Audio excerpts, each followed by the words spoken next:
Hey brewers, welcome back to FWK Brewing. I'm still running through the process of trying all of the fresh Wort kits from All Inn Brewing Co. And today we're going to make the Australian Pale Ale. So the tasting notes with the Australian Pale Ale is a subtle malt flavour beneath a florally and citrusy palate. The dry hop suggestion on this one is Motueka hops, which are a New Zealand based hop. It wants 50 grams of those. So I've got 60 grams from the brew shop. That's what I'm going to throw in. Now, from what I've read from these hops, I'm hoping to get some citrusy, so some lemon and lime flavors with a little bit of herbal notes in there as well, and potentially some orchid fruits, which is a little bit different. Yeah, haven't used these hops before, but really keen to use them. I've seen them in a lot of brews, but just never gotten around to it. And the yeast suggestion on this one is strangely S189. When I looked that one up online, it's a lager yeast. Now, I don't know about you guys, but I'm not too keen on throwing a lager yeast in with an Australian Pale Ale. So I went ahead and picked up BRY 97, which is my favorite yeast on the channel. I'm just really hoping that that allows the Motueka hops that I haven't tried before to really shine through in that finished beer. But so the current starting gravity on this one is 1.060. So after topping the fermenter up to 20 litres with another 5 litres of water, I'm expecting that to come in somewhere between 1.045 to 1.05. So at the end of the day, we're probably going to end up with around another 4.5 to 5% ABV beer. All right, so with the fermenter perfectly sanitized, now going to crack open the box of this fresh Wort kit. I'm going to pull that nice big heavy bladder out of the box. All right, Wort is in the Fermzilla, bang on 15 litres here.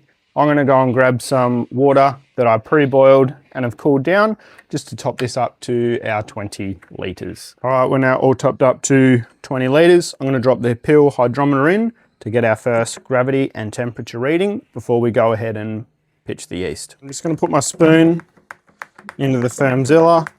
Just going to give this a nice big stir because I really want to aerate that Wort quite a bit, and that'll just help the yeast get kick-started a little bit quicker and should see some signs of active fermentation much sooner than if we weren't to do this. So we've got our first pill hydrometer reading.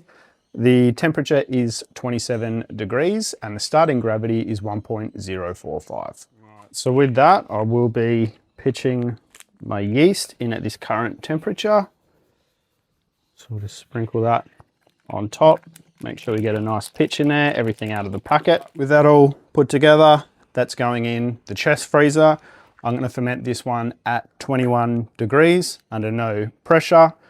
Once fermentation's finished, I'll do a soft crash to 15 degrees again before I go ahead and do my Motueka dry hops. So we find ourselves on day 5 for our 60 gram dry hop of the Motueka hops. So this is a New Zealand based hop. Interesting choice for an Australian Pale Ale, I know. So we're expected to get fresh citrus, mojito lime and lively lemon. Sounds interesting. With hints of tropical fruits, also fresh herbal notes. So a bit of basil and rosemary. Very interesting for a beer. And then some dried orchid fruits just to round off the edges. Very interested to see how that's going to combine together and form our floral and citrusy palate in our Australian Pale Ale. And here's our first pour of the Australian Pale Ale. I'm calling this one the ANZ Pale Ale due to the Aussie Pale with the New Zealand based hops. The starting gravity on this one was 1.045 and the final gravity was 1.007. That provided a total ABV of 5%. Now look at that, our Australian Pale Ale. That's poured really well for the first pour. Beautiful foamy head on top, hoping that hangs around. A nice colour, although it does come across a little bit dark just from the light here in the room that I'm in.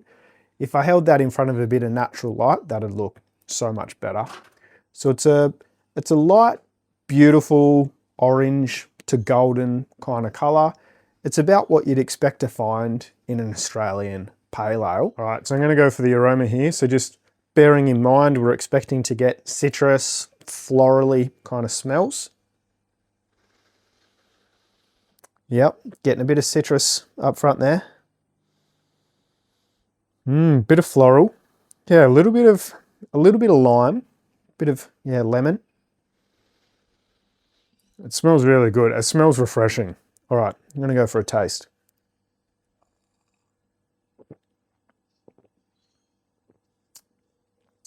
Oh yeah, that's really good. That's really refreshing. That's light, that's easy drinking, that's sessionable, which is a bit of a danger at 5%. There's tons of citrus flavors in there up front.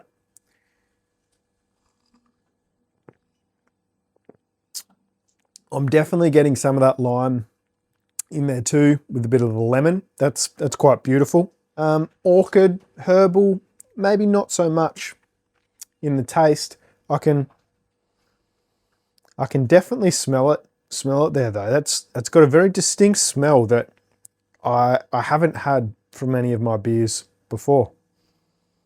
I can only assume that that's the aroma from the Motueka hops, which is, again, that mojito lime, lively lemon, herbal, orchid fruits. That's nice. That's actually a really nice smelling beer. I'm actually quite surprised that 60 grams of hops was able to do that. That's good. Oh, that's a really good sessionable beer. I'm super proud and I'm super happy of that. That's a nice beer to have on tap alongside the West Coast IPA. Now, I did that in another video. I'll link that in a card just to the side here. But that beer, it was very full, very heavy, very filling. So to put it alongside a pale ale like this, where it's nice and crisp, it goes really, really well. Yeah, I'm a big fan of that beer. Big fan. I reckon some of those flavors have definitely been aided by the yeast that we've used again, the BRY 97. Now for me, that just accentuates those hop flavors even more. So if you haven't used Motueka hops and you're using it with a different kind of yeast, I'd recommend to always go the BRY 97, just so that you can see the full potential of those hops with that yeast.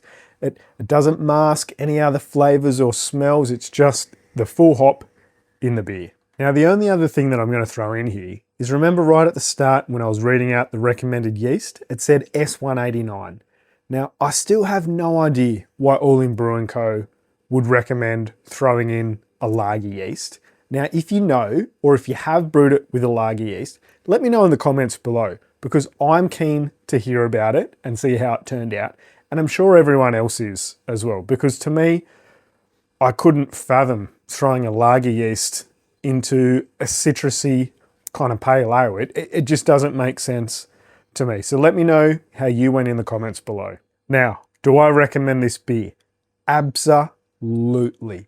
That is a fantastic Australian pale ale with some New Zealand hops thrown in there. I guess everyone's just sick and tired of doing the same Australian hops time and time again, but I think that was a good mix-up. I think that's a nice change. So if you're doing this beer at home yourself, I wouldn't throw in a USO 5 or anything like that.